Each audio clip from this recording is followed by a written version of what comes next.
Great. Welcome, everyone. Thank you for joining today's briefing on the lawsuit that was filed last week against MOHELA by the American Federation of Teachers. We're going to give it a couple minutes as people are still entering the room, but we'll get started soon.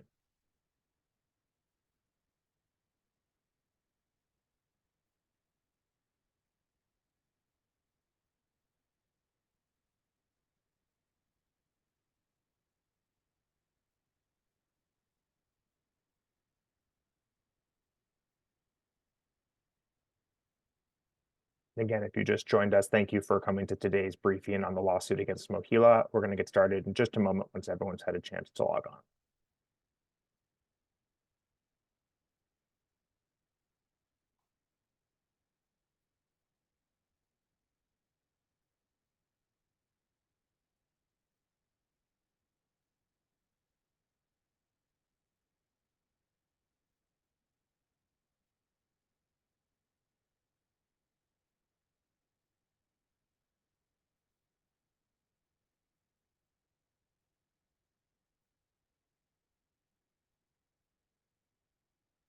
Okay, we're going to get started. My name is Winston Berkman-Breen. I'm the legal director at the Student Borrower Protection Center. We're a nonprofit policy organization and law firm working to alleviate the student loan debt burden for borrowers across the country. And it's really my honor today to be kicking off this briefing about the lawsuit that the American Federation of Teachers filed last week against MOHELA, the student loan servicer.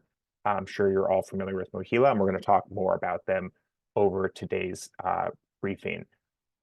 I'm joined by colleagues of mine who are on this case, also representing the American Federation of Teachers, as well as by a teacher who's going to share her experience with MOHELA that really underpins why this lawsuit was necessary in a few moments. The goal of today is to explain this lawsuit to borrowers, to folks who are interested, explain why the case was brought, where it was brought, what the claims are, and what to expect from this lawsuit, and then to answer some questions. There's a lot going on in the student loan world right now, unfortunately, and we're going to try to address some of that through today's presentation. If folks have questions about other things related to student loan issues or current events, we can follow up with you or share resources and address that offline. I will ask that since we have a presentation we're going to go through first, if you have questions, please do use the Q&A function, but wait just for 15 or 20 minutes to see first if your question is addressed, and then you can add your question into the Q&A. It'll just make it easier for us on the back end to go through and make sure we can address all the questions before we wrap up today. We will also be sending around an email to everyone who joins today with some of the information that we discuss and some follow-up links that you can use and take advantage of, and a contact information if you have additional questions. So this is not your only opportunity to understand and learn more about this lawsuit. So thank you again for joining us. As you likely know, or as you're going to find out today, last Monday on the 22nd, the American Federation of Teachers sued the student loan servicer MOHELA. We're going to talk about what the claims for that case were, but they were basically to go to court and get a judge to say that not only is the way that MOHELA has been treating student loan borrowers for the last 2 years unfair, it's unlawful, right? It violates core tenets of consumer protection law in this country and in the District of Columbia where the lawsuit was brought. There's been a lot of media about MOHELA over the last 2 years or so when they've really sort of exploded and become a much more a household name in student loan servicing. And a lot of you have probably experienced MOHELA over the last 2 years, talking about late bills, poor customer service, long wait times, inaccurate bills, getting in the way of people and their right to public service loan forgiveness. Really anything from A to Z in the student loan system, MOHELA has dropped the ball in terms of helping borrowers. And this lawsuit reflects that and is meant to sort of take folks' rights in the federal student loan system and get them enforced in a way by having MOHELA start doing its job. This is a job they signed up for, and they really have no excuse for doing it as poorly as they do. So again, we're going to go into detail about the case, but as a way of sort of setting the stage for the borrower experiences that we're trying to vindicate through this lawsuit, I'm going to turn in a moment to Chelsea Greer, who's a teacher in Connecticut and is a MOHELA student loan borrower, and has very graciously offered to share her experience with you all today and what it's been like working with MOHELA and her student loan. So I'm going to pass the mic to Chelsea and take down this slide. Thank you so much, Winston. So my name is Chelsea Greer, and I am a career and technical education teacher at Bacon Academy in Colchester, Connecticut. I love my job so much. I'm so proud to be an educator at Bacon, and I'm sure other teachers on this call can echo that too. I just love the work that I do. So when I decided to become a teacher, I originally borrowed $72,000 in loans to get my teacher credentials and the required master's degree. After making payments for approximately 8 years, my balance today is over $84,000. And the stress of dealing with the student debt has been just one thing after another, with the servicers changing, with changes to the income-driven repayment plans, the public service loan forgiveness plans. All the changes have just been incredibly stressful, and trying to keep track of everything has been a bit of a nightmare. So one of my major issues with MOHELA has been the billing issues. So in June of this year, I received an email letting me know that there had been a mistake the previous October with my billing statement. So they told me that the bill had been sent in less time than they're required to give me. And because of that, my loan should have been put into forbearance immediately, and they weren't. So they said that I could request a refund for payments made in October, November, and December of 2023. The letter said I had 90 days to make that request. And since that time, my income has actually changed and my income-driven repayment had dropped significantly. So getting those payments back would have been really helpful for my family. And it totaled about $1,200. So I immediately put in a call to MOHELA and asked all about how I should go about requesting that. Should I send an email? Should I fill out a form? Is the phone call enough? And I was told that they could not process that request, that there was nothing I could do because I didn't currently have an account number. Even though they'd been taking my money every month and I could log in and see that I owed them money and had a balance, they said I didn't have an account number because my loans were in transition to the new servicing platform. And I had also applied for the consolidation for the public service loan forgiveness counts. So with everything in process, they were unable to even open my account to put in a request and a note somewhere. So they said I would have to call back when I had an account number. So I waited several weeks. I was pretty anxious because I knew I had a 90-day clock ticking on. But once I got I got an email with my new account number and I could see my loans again, I called right away. I spent more than 2 hours and across 3 different phone calls attempting to talk to somebody and confirm that my refund request had been processed. One time I called them, it said there was going to be a 45-minute wait time. If any of you have small children like I do, you know that is almost impossible to deal with. So I just had to hang up and try again later. So eventually, after 2 hours of phone time, I was able to get them to confirm that the request had been processed or had been put through. That was a few weeks ago. To this day, I have not received any sort of refund or any communication about it. I did get an email yesterday with some forms they said I requested that I didn't request. So that seems to be a little strange. I also, in July, received my new bill because my loans had successfully been transferred. So they sent me a bill for more than $500. My payments in 2023 were around $400. So now that I had transitioned, my bill had gone up. It also does not reflect income-driven repayment, which I have submitted several applications for in 2024 alone. And so I know that bill is incorrect. I've also, I wrote to them and let them know, like, this bill is not correct. And now I'm receiving notification that I have late payments and owe more because I didn't make that payment that I knew was incorrect.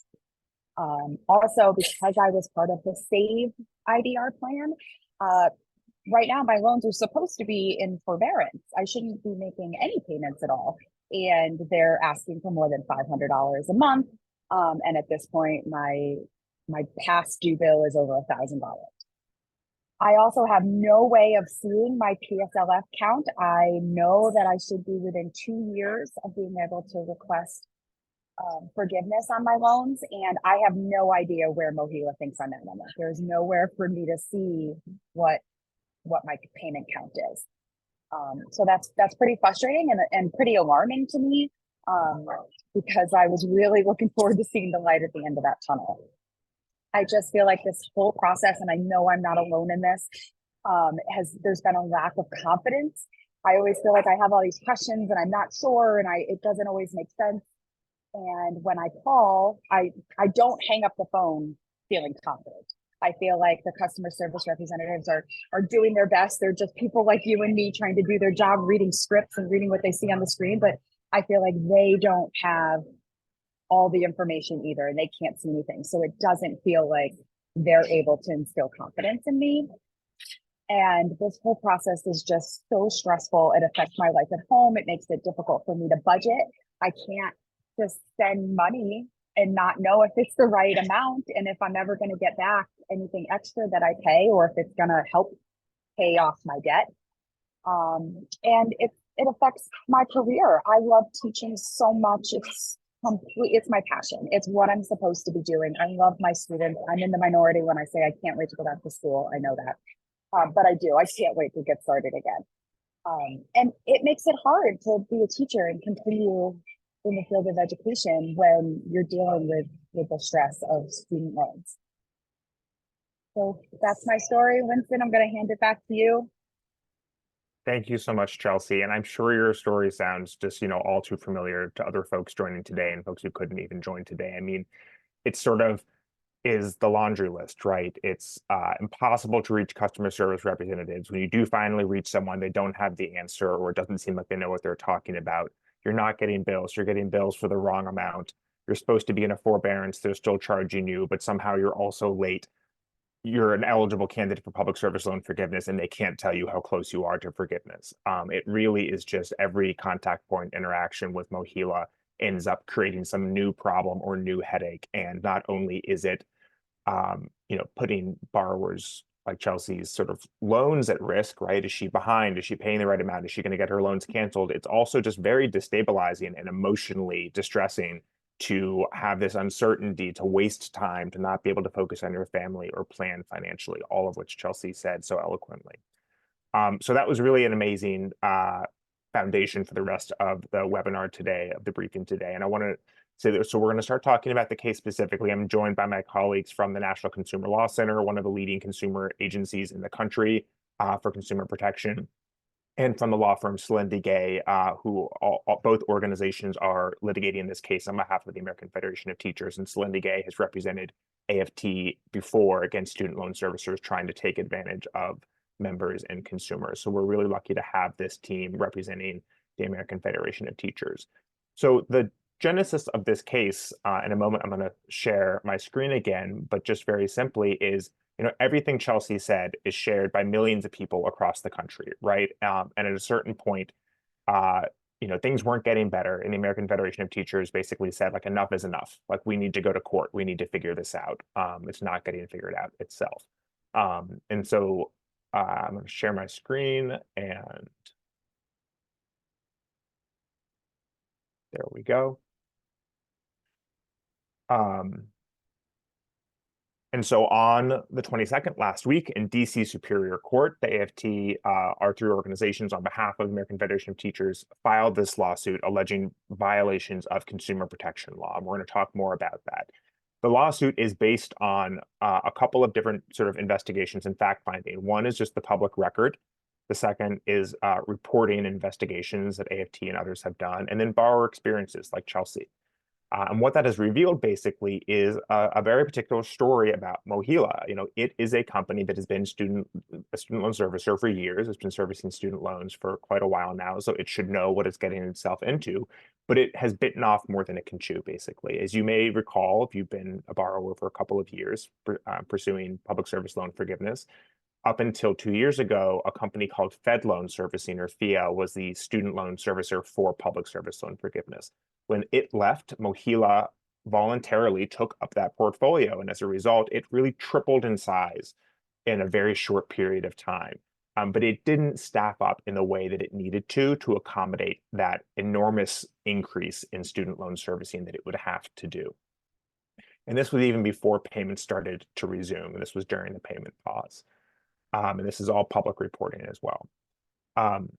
Once payments did resume, it became clear that MOHELA really was not up to the task. The very first thing it had to do was bill people, right? That is some basic student loan servicing. It's what we would all expect is what they're required to do under federal regulations and their contract with the federal government.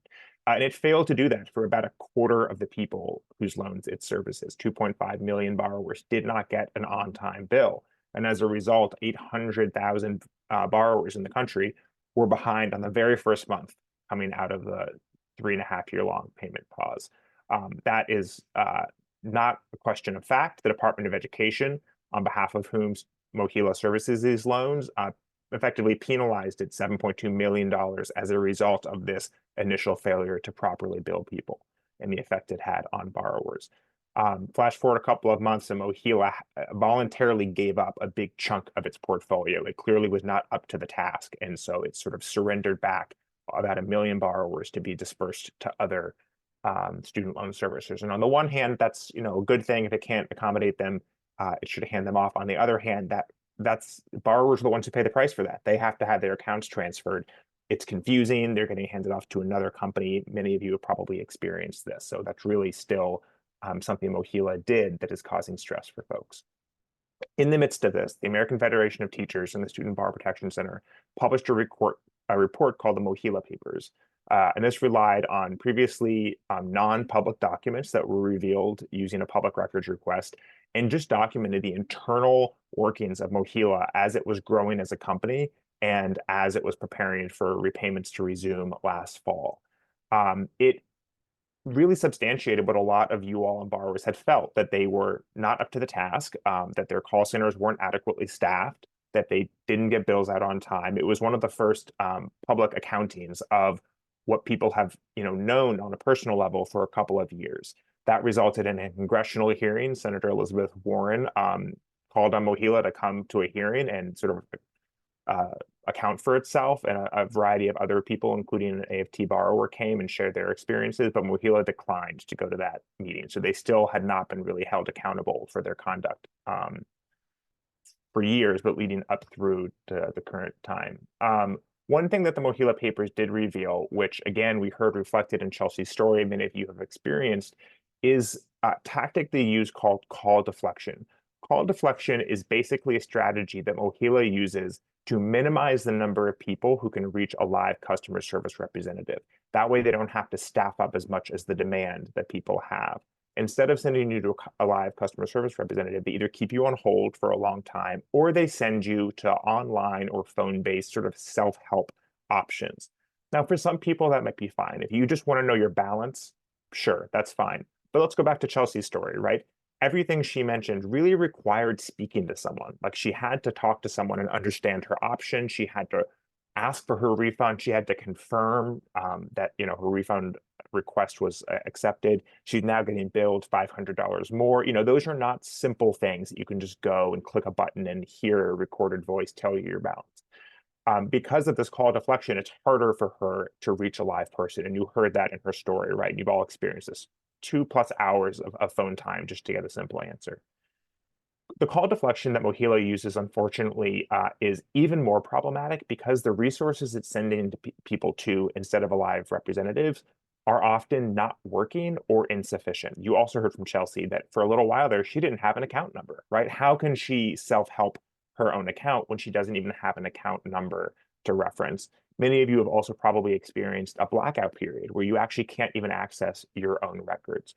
And then, of course, some things are just not appropriate for self-help. A complex problem like the ones that Chelsea outlined is just not something you can do by going onto your own account and sort of getting updates about the status of your account.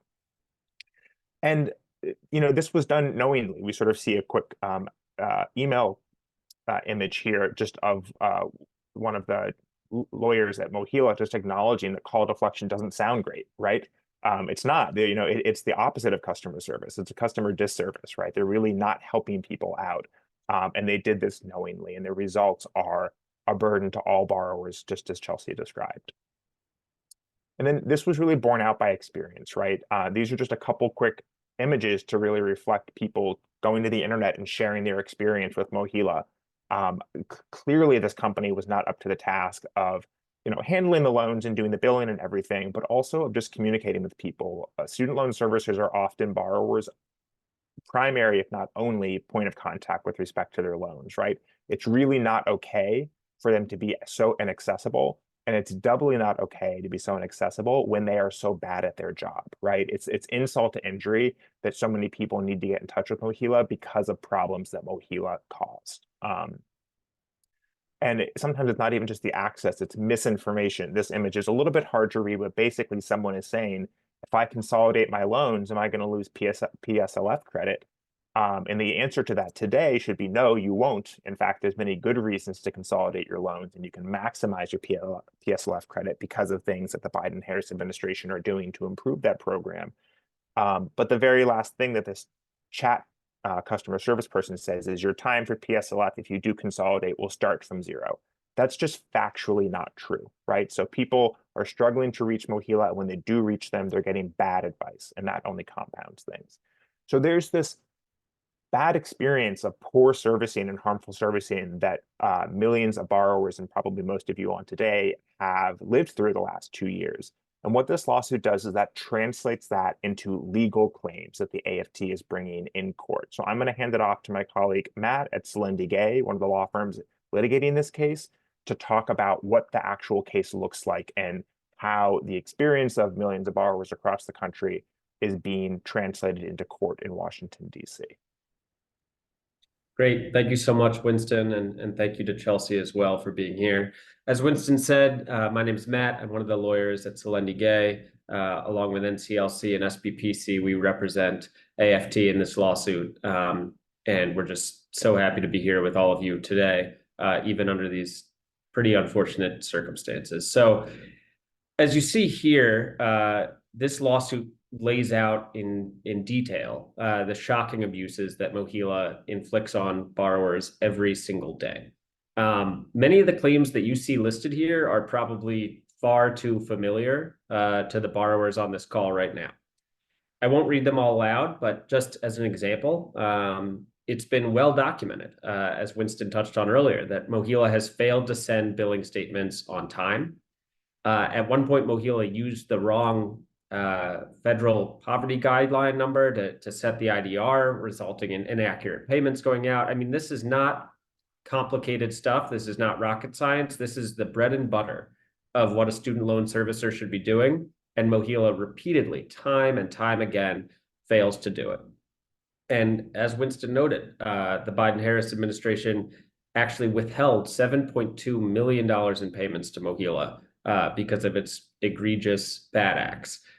So you don't need to take our word for it. This is all well documented, and as I'm sure the borrowers on this call know all too well. So the claims you see listed here together form the foundation of this lawsuit. All of these have combined to create a deeply unjust system in which borrowers pay the price. This is more than just bad customer service. MOHELA's bad conduct significantly impacts people's lives. You heard from Chelsea, and you can times that by millions. It impacts the borrowers themselves, and it impacts their families and their communities. And Winston, we can hop to the next slide. As Winston, we can actually go back one. Sorry, thank you. As Winston talked about, I just want to mention again, all of this is compounded and inflamed by the call deflection scheme. And just so you know, call deflection, those are their words, MOHELA's words, not ours.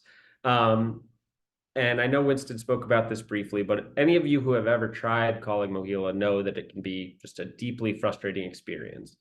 And that is in part by design. As Winston went over, MOHELA not only fails to adequately staff its call centers, doesn't only fail to adequately train its representatives, it actively works to direct callers away from the phones and towards these badly inadequate online resources, which, as we talked about, are just not sufficient when you have a question about your loan, about the number of PSLF payments you've made, about how a change in family size or an income affects your loans, and if you want to know which of these repayment plans is best for you. And the fact that MOHELA deliberately pushes borrowers away, doesn't let them call, puts them on hold for hours upon hours, it just doesn't feel right. And I know many of you have felt the effects of this, and the other claims listed on here firsthand. This isn't theoretical for you, you've lived it. And I hope it gives you some comfort to know that not only do all these behaviors and schemes and, you know, bad customer service, not only does it all feel wrong, it's also illegal. And that's why we brought this suit. And I'm going to hand it over to my colleague, Lena, who's going to continue to walk through the details of the suit. Thanks, Matt, Winston, and Chelsea, and thanks to all of you for joining to talk about this this important issue. So a bit about the suit itself. We brought it on AFT's behalf in Washington, D.C., where MOHELA carries out some of its business. It's brought under a D.C. law called the D.C. Consumer Protection Procedure Act. This law prohibits companies from misleading or deceiving consumers, which includes student loan borrowers, and from engaging in unfair practices with respect to those consumers. And as Winston, Matt, and Chelsea have so eloquently put it, that's exactly what MOHELA has been doing. This lawsuit is only against MOHELA. It is not against the Department of Education or the federal government more broadly, and it's not against other student loan servicers. That's not to say that other actors in this space are behaving perfectly, but MOHELA's conduct has been egregious, believe in violation of the law, and also it has played and continues to play a big role in the administration of the Public Service Loan Forgiveness Program, which many borrowers who work in public service, like Chelsea, count on. So those are some of the reasons why we're focusing on MOHELA right now. The lawsuit is brought by the American Federation of Teachers on its own behalf, on behalf of its members, and on behalf of the general public. So one important thing about this DC law that is the foundation of our suit is that it allows organizations such as the AFT to bring lawsuits on behalf of themselves and members and the general public. So instead of seeking out different individual borrowers who may have experienced some or all of the issues that Winston and Matt have highlighted and Chelsea have highlighted, AFT is seeking to broadly explain to the court everything that MOHELA has done wrong, and AFT is seeking to correct all of those actions. AFT is broadly dedicated to economic fairness and to expanding opportunity for all Americans, including children and teachers, nurses, and the many professionals who form the 1.8 million strong membership of the AFT. So this lawsuit furthers that mission, and in particular, AFT itself has been impacted by MOHELA's bad acts because so many of AFT's members have federal student loans, are actively eligible for and seeking public service loan forgiveness, and AFT had to spend and is continuing to spend a lot of time and resources to help its members to do what MOHELA is supposed to be doing, which is to educate borrowers about their rights and responsibilities with respect to the various student loan plans and helping borrowers navigate the student loan system. We're asking the court for a wide variety of relief in the lawsuit, but generally, I would say we're seeking to stop MOHELA's unlawful actions, to stop them from engaging in some of the conduct that we've spelled out in this presentation.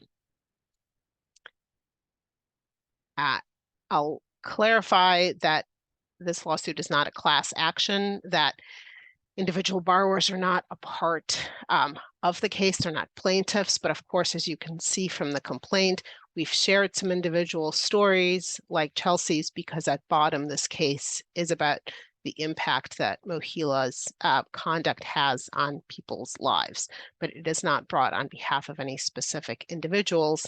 And also importantly, this lawsuit does not prevent other similar lawsuits, such as lawsuits on behalf of individuals, for example, from being filed. So that's a little bit of detail about the case. I'd like to pass it over to Anna to talk about some of the steps that folks can take. Yeah, thank you so much. And we've heard from a lot of you already about how MOHELA's misconduct here has impacted you and your experience in trying to manage your student loan repayments. And I know a lot of you actually have posted questions in the chat about how you can support the lawsuit or what you can do to help to share your story here. We want to emphasize that it is really important for you all to continue to share your stories about what MOHELA's servicing misconduct has meant to you, how it's impacted you. And there are ways that we're asking you to do that today. Even though, again, that this is not a class action lawsuit and we will not be able to represent individual borrowers in this case, it's still really important for us to hear from you all about how your experiences with MOHELA have impacted you. And today we're asking you if you would like to connect with us and share your story, share your experiences. The best way to do that is to actually complete a short survey that we have prepared. Now, the survey should only take you a few minutes to fill out, and it really gives you the chance to tell us exactly what your experiences with MOHELA have been. We are going to distribute the survey after the briefing today, and feel free to share that around with your network as well. We want to let people know, again, we have almost 200 people on this call today, and we've heard from a number of you offline as well, that for folks who fill out the survey, we unfortunately won't be able to respond individually to each of you, but you do have the option, if you would like, you can select on the survey to allow us to share your story directly with your state attorney general's office or with another financial regulator. And this is also very important because enforcement agencies, regulatory agencies, such as your state attorney general, the CFPB, the Department of Education's Ombudsman Group, they will sometimes take their own steps to hold loan servicers accountable if they get enough complaints to really show a pattern of misconduct. So taking the survey and allowing us to share that directly with those groups can be really impactful. But if you would prefer another way, if you don't want to take the survey or you don't want to share your story, want us to share your story with those agencies, you can also file those complaints directly with those agencies, and we are going to encourage you to do that. Again, we will send out the links to the CFPB complaint system, send out information about how to file a complaint with your state attorney general's office and with the Department of Education's FSA Ombudsman after this briefing. We ask that if you know people who have been impacted by this, know other folks who are dealing with MOHELA, please share this information widely with them. We encourage you to share this with your network, your community, your family and friends, and ask them if they would be willing to share their stories as well with us and complete the survey or file complaints directly with those regulatory agencies. We have a better chance to affect real change in the system here with your support. And we know we have that with you all being here today. And we're really grateful for your interest and willingness to take these next steps in completing the survey and sharing your stories with us. So thank you. Thank you again for continuing to spread the word. Great. Thank you, Anna. So that is sort of the end of our, and as Anna mentioned, we'll send a follow-up email to everyone that includes the link to the survey and the additional links to resources that we've mentioned. That sort of concludes the end of our formal briefing, but we do have plenty of time to answer questions, and some people have already added some questions to the Q&A feature of the Zoom. So I'm going to stop sharing my screen and pull up the Q&A, and we can start to answer some questions for folks. Things that I think have been addressed, I'm going to sort of resolve in the Q&A and not read online. But feel free to continue adding questions, and we'll try to get to as many as we can.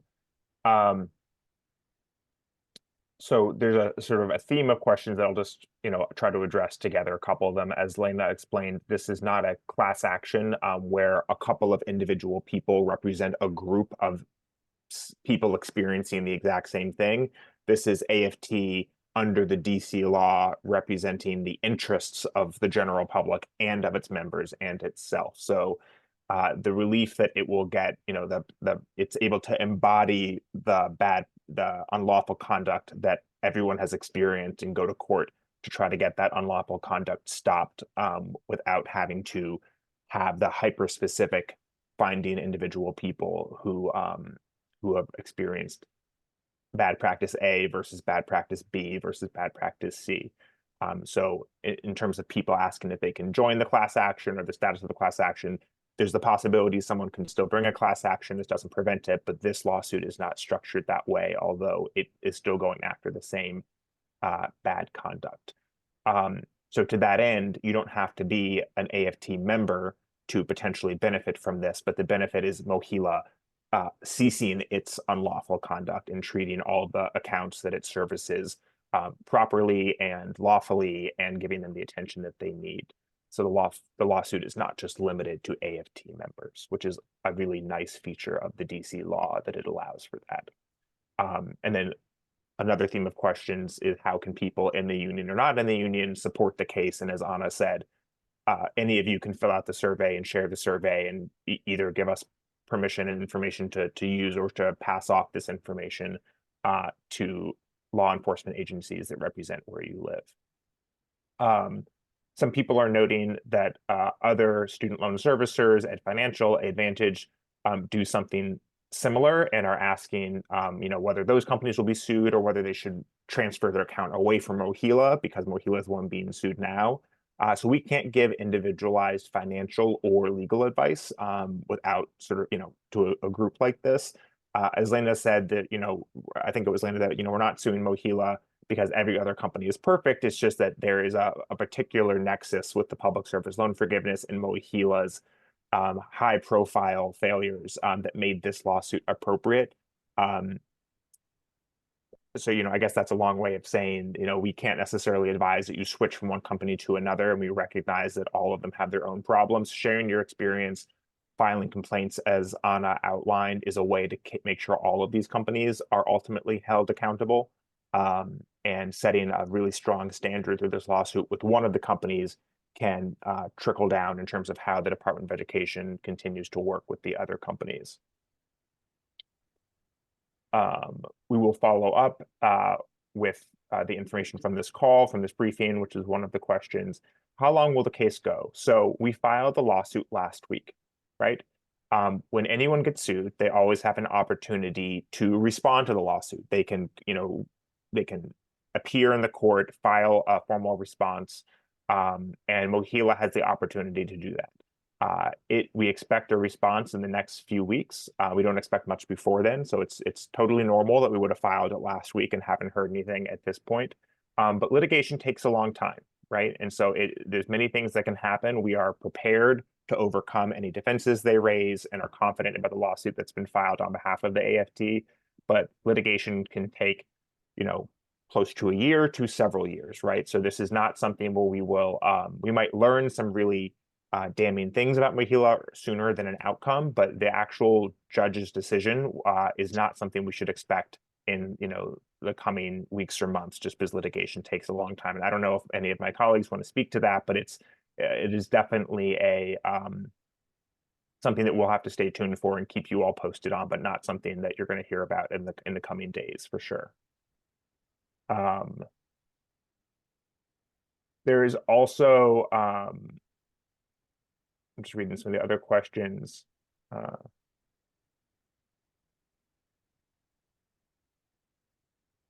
So someone is asking, this is a really great question because it's a very practical one. Someone is asking, essentially, if the Biden administration that is contracting with these companies, has penalized them once, as Matt and I both mentioned, and they're not better, like how can a court treat them any different, right? What does it matter if you win here? What if they just don't get better? So we agree that we wish the sort of administration were a bit more toothy in their administration of these companies. That's why we ultimately, the AFT ultimately decided going to court was going to be its best remedy. I will say, if a court decides that MOHELA has done something unlawful and needs to change its practices and enters an order against MOHELA on behalf of AFT and the general public saying that they need to improve and they don't, violating a court order is an extremely serious offense, and MOHELA and the fancy lawyers that I'm sure it will hire know that. And they are setting themselves up for a whole another level of accountability and frankly a world of hurt if they violate a court order, and the judges and the judiciary will not take that lightly. That frankly just doesn't happen very often because it's such a serious thing. And so I understand the impulse to say, well, it's been so public, the government could have changed things now, like how is this going to be different? But once you go to court, the rules are much more strict and the consequences are much more severe than before you go to court. And again, if I don't know if there's much more to say to that tune, because we don't want to speculate too much on what they'll do or what a judge might do in response. But if anyone else wants to add some color to that, they should feel free. But it is a very good question, and that's sort of what brought AFT to the decision to sue, is that they're really taking it up a notch to make sure that there can be real accountability against MOHELA. Not only do you not, another question, not only do you not have to be a member of AFT, you don't need to be a teacher or someone working in public service.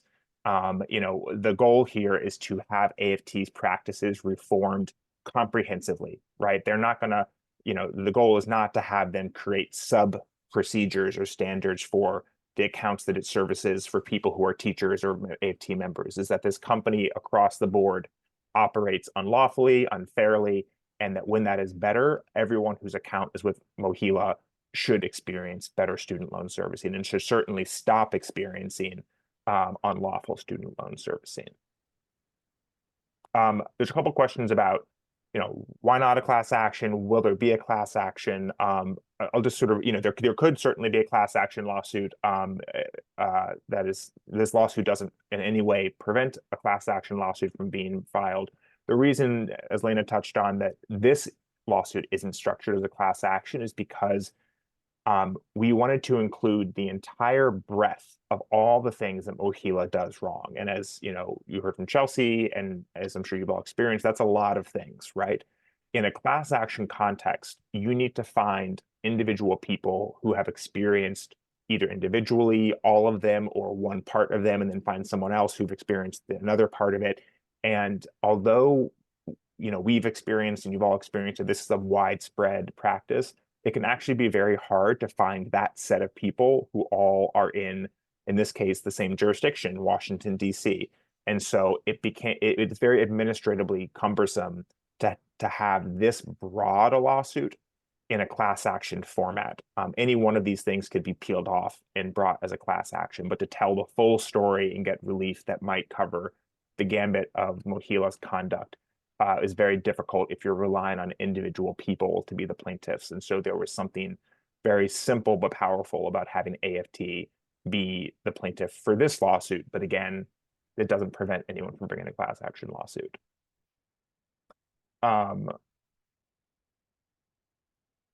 Someone is asking, what are the outcomes?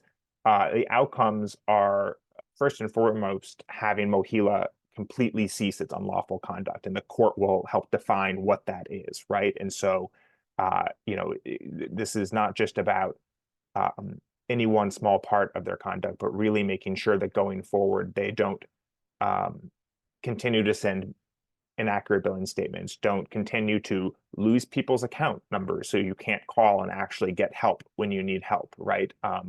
Any of the things that Chelsea experienced and that Matt and I discussed and were laid out on the slide as the actual claims in the case, they would have to stop doing that. And there might be some wiggle room in terms of how MOHELA chooses to do that, whether it wants to hire more people and just be able to thoroughly service these accounts, even if it means that it doesn't profit as much. You know, it signed up for this job. That's not something it can choose to profit on borrower's expense. Or if it has to pay out, that is a decision the judge will have to make. But the relief being sought is both that they should stop doing things that harm borrowers, and we can address the past harm, but also just to sort of have a judge say very cleanly that bad servicing that affects people in a negative way is against the law. And that's a little abstract, but that once it is established can be used to leverage a lot of other relief, including getting the Department of Education to come to the table and do more than it currently is to fix people's accounts. This is reflected a little bit in the chat too, and Lena touched on it, so I'll just be very clear. This lawsuit is against MOHELA. MOHELA is not the federal government, and so this lawsuit cannot change federal government policy, right? The judge can't make a decision that the federal government has to itself adhere to if the government isn't a party to the lawsuit. So the aspect, you know, the way the public service loan forgiveness eligibility is determined, right? You know, we see comments in here from adjunct professors and part-time workers. That is all federal government policy. MOHELA is supposed to correctly and vigilantly implement that policy. And this is about getting them to implement policy correctly and in a way that doesn't hurt people, changing the policies with the federal government. So in terms of, you know, no one, you know, an outcome of this lawsuit is not going to be sort of debt relief the way the Biden administration is working towards it, because the Biden administration is not part of this lawsuit. Okay. I'm continuing to scroll through. I think a lot of these are similar in kind, and hopefully I've addressed them.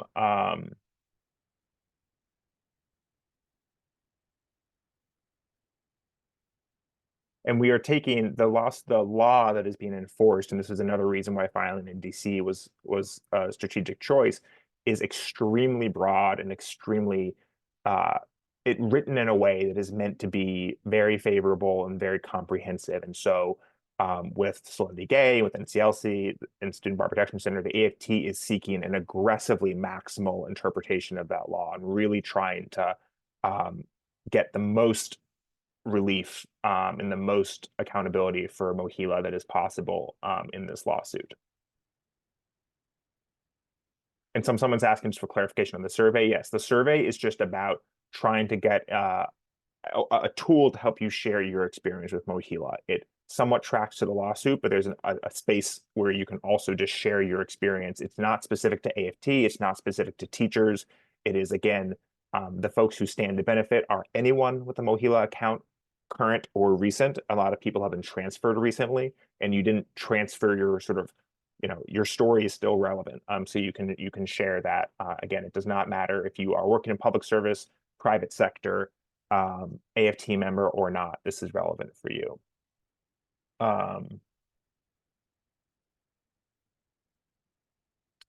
Someone asked if the result of this case can be the Department of Education to fire MOHELA. So the AFT has separately called for MOHELA to be fired.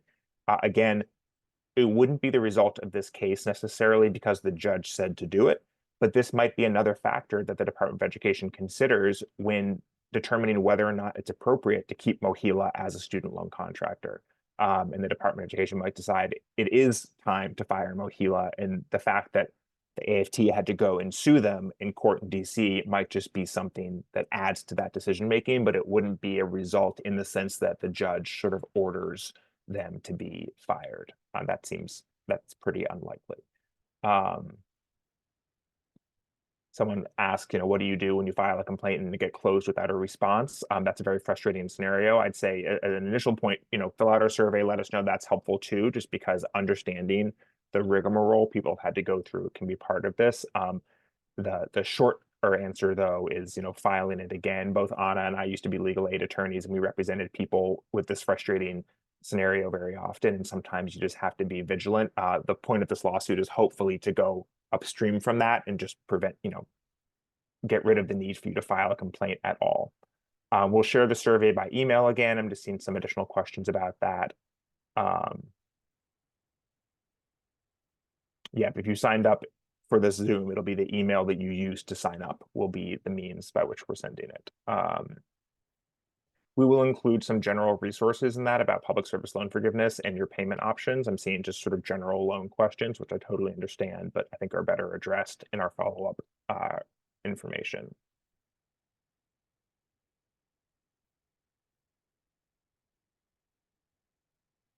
Okay, I think I'm sort of covering the gambit. There've been about 70 questions and about 160 people on here, so I think I've covered most of them.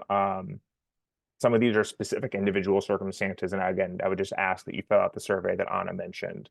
And I think, Winston, there was a great question about CFPB complaints and whether previously filed complaints would be reviewed potentially as part of this ongoing lawsuit. And, as we stated before, those complaints are very helpful. The CFPB in particular, those complaints are actually publicly searchable. If you file a complaint, you allow the narrative to be included in the public record, people can actually go on and look up all the complaints that have been filed against various loan servicers. And those often become the basis of lawsuits that are filed. So that's something why we encourage folks, if you have a complaint that you would like to share directly with the CFPB or your state attorney general's office about MOHELA specifically, yes, go and do that. Tell your family and friends to do that as well. But other loan servicers as well, you can file complaints if you have issues with them too, with those agencies. Yeah, thank you for that, Anna. Someone is asking, what is MOHELA's best defense? And other people are asking, is it possible to be a payment pause? I will say something that, again, is a reason why the AFT and others have called for MOHELA to be fired is because it has a sort of historical relationship to the state of Missouri in a way that makes it, in some instances, like a quasi-public nonprofit corporation. And it will probably say that it is immune from litigation because it is a sovereign, has sovereign immunity for a variety of reasons, which is a very sort of wonky legal concept. But a reason why that should be very alarming for the Department of Education is it shouldn't be hiring companies that can't ever be held accountable, right? It just seems so inappropriate that a company that is interacting with millions of borrowers across the country and was selected to do so would be sued in court for how it hurts those people and then say, you can't touch me, basically. I'm immune from litigation. And so that is something that we're confident we will overcome if they raise that in court, but should be a red flag again for this idea that that might be a basis for getting them followed. And just in case people join late, just some more recent questions about the survey. We're going to email that survey out, tomorrow or at the very latest early Monday morning. So just keep an eye out on your inbox for that.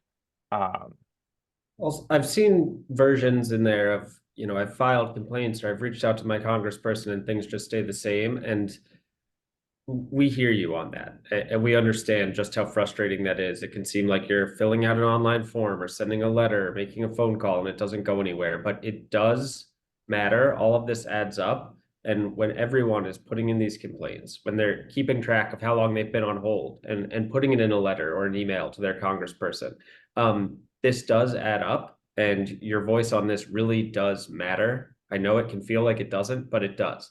And hopefully we are moving to a point where MOHELA will actually be held accountable for all this. But I would just say, try not to despair or give up. Like, let's keep the pressure on. And you are being heard and will continue to be heard. And that's why we're trying to keep this fight going. Yeah, I think that's absolutely true. And frankly, I think is a really important and sort of spirited note to end on is like, this is a process, but like you have a lot of people, including the AFT in your corner fighting for you. This is, even though we won't have immediate outcomes, going to court is a really serious step and taking it up a level. And we are all committed to holding MOHELA accountable and as accountable as the court system will allow for, but then also taking the outcomes of that process into the political sphere and, making it clear that we expect the government to hold MOHELA accountable as well. So with that, I don't see any. It's been a couple minutes since there have been new questions, so I think we can wrap things up. We're close to the hour anyway. We again want to thank Chelsea for taking time and sharing her experience. We want to thank all of you for taking time out of your day already to join this briefing today. I want to thank my co-panelists and co-counsel on this case, and thank the American Federation of Teachers for really stepping up and making sure that something happened, finally. And then remind you all to look out in your emails, tomorrow or Monday morning for that follow-up email that has the survey. We encourage you to take it, and also has links for how to file these complaints we've been talking about and some additional online resources. And as Anna said, please, spread the word, right? Share that follow-up email with people in your community. They don't have to have attended this to take the survey or to benefit from the resources. We should all talk more about our debt. It's sort of a taboo thing, right? But the more we can talk about it, the more powerful we are sort of collectively. So share these resources. And again, thank you for all of your support with this lawsuit and everything else. So have a great rest of your afternoon and your week, and we'll share updates as soon as we have them. Thank you. Thank you all.